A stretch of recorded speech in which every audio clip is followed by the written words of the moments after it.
I'm going to read The Cremation of Sam McGhee to my granddaughter, May Butler, because I think it's a part of her history of the great wedding of my brother Sam and his wife Agnes. Are you ready, May? Yes. Okay. There are strange things done in the midnight sun by the men who moil for gold. The Arctic trails have their secret tales that would make your blood run cold. The Northern Lights have seen queer sights, but the queerest they ever did see is the night on the marsh of Lake LaBarge I cremated Sam McGhee. Let me paint the picture for you. My uncle, Sam McPhetres from Juneau, Alaska, was about to marry a lovely Chamorro woman from Saipan in the Mariana Islands and have a wedding reception in Juneau. Now, in the islands, a traditional ceremony often includes a pig roast. Juneau had never seen the likes of a pig roast. Now, Sam McGhee was from Tennessee, where the cotton blooms and blows. Why he left his home in the south to roam round the pole, God only knows. He was always cold, but the land of gold seemed to hold him like a spell, though he'd often say in his homely way, he'd sooner live in hell. On a Christmas day, In fact, the local butcher had never ordered a pig and didn't know anything about what to do, and said the only thing they knew about cooking a pig is that it must be cooked enough or everybody will get trichinosis. But Sam's brothers and friends were undaunted and felt it was imperative that they bring this tradition to Juneau for Sam and his bride. On a Christmas day, we were mushing our way over the Dawson Trail. Talk of your cold? Through the parka's fold, it stabbed like a driven nail. If our eyes were closed, then the lashes froze, till sometimes we couldn't see. It wasn't much fun, but the only one to whimper was Sam McGhee. And that very night, as we lay packed tight in our robes beneath the snow, and the dogs were fed, and the stars o'erhead were dancing heel and toe, he turned to me and said, "Cap," said he, "I'll cash in this trip, I guess. And if I do, I'm asking that you won't refuse my last request." The day came and they wrapped the pig up in aluminum foil and then covered that in chicken wire. They dug out rocks on the beach of the McPhetres cabin at Tea Harbor, and they built a bonfire and let it burn down to the coals with charcoal on it. They put the pig in its wrapping on top of the coals, covered it with rocks, and then built another bonfire on top of that and left it overnight. They were determined that this pig roast would not result in anyone getting sick.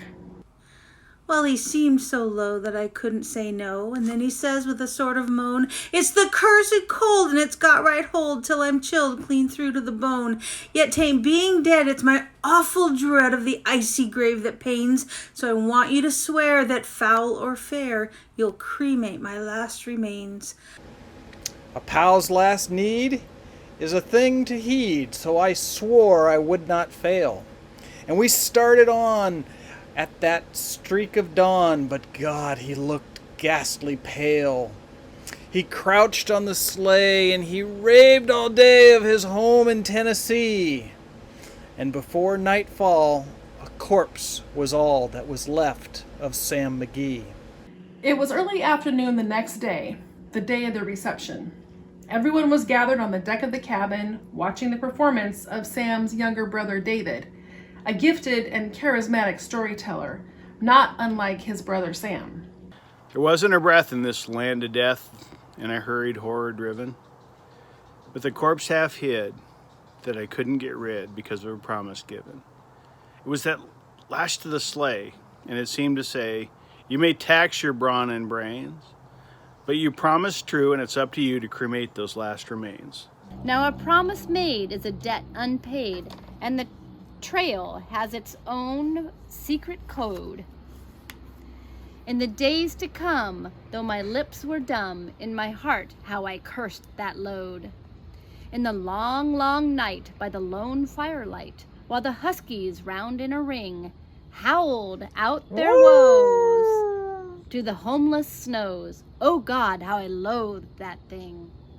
He was reciting the Robert Service poem, The Cremation of Sam McGhee, on top of a tall rock as his friends shoveled away the rock and charcoal and pulled up the chicken wire that held the pig.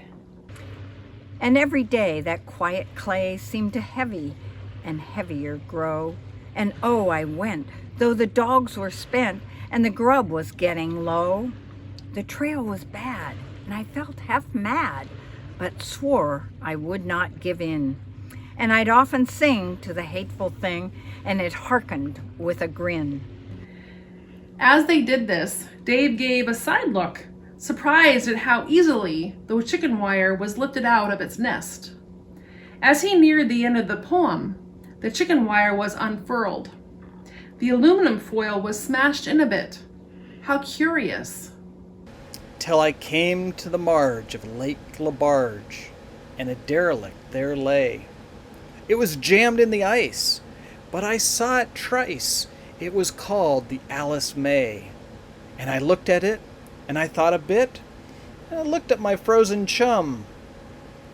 Then here, said I, with a sudden cry, is my crematorium. Some planks I tore from the cabin floor, and I lit the boiler fire. Some coal I found that was lying around, and I heaped the fuel higher. The flames just soared, and the furnace roared, such a blaze you never see. And I burrowed a hole in the glowing coal, and I stuffed in Sam McGhee. There was excitement in the air to be witnessing the very first Juneau pig roast. Everyone was watching David and his friends expectantly to see how well the pig was cooked, for surely it had cooked enough. Then I made a hike, for I didn't like to hear him sizzle so. And the heavens scowled, and the huskies howled, and the wind began to blow. It was icy cold, but the hot sweat rolled down my cheeks, and I don't know why. And the greasy smoke in an inky cloak went streaking down the sky. Well, in fact, it was cooked well enough. So well cooked, in fact, that as they opened up the foil, the realization came upon them that it may have been too much.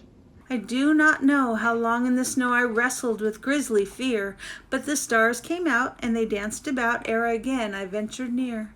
I was sick with dread, but I bravely said, I'll just take a peep inside. I guess he's cooked, and it's time I looked, and the door I opened wide. David started laughing hysterically, which made the entire party laugh hysterically.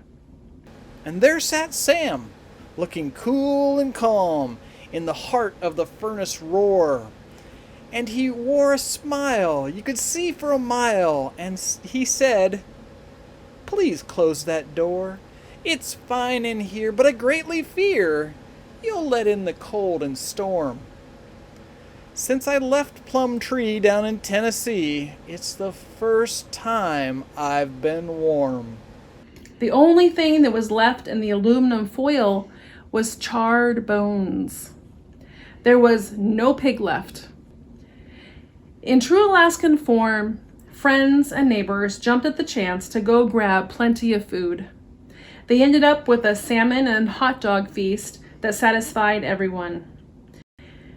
And even though the pig was cooked into nothingness, love and abundance was the theme of the day.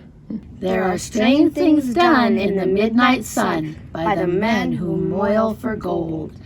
The Arctic trails have their secret tales that would make your blood run cold. Northern lights have seen queer sights, but the queerest they ever did see Was that night on the marge of Lake Labarge. When I cremated Sam McGhee. We love you, Uncle Sam.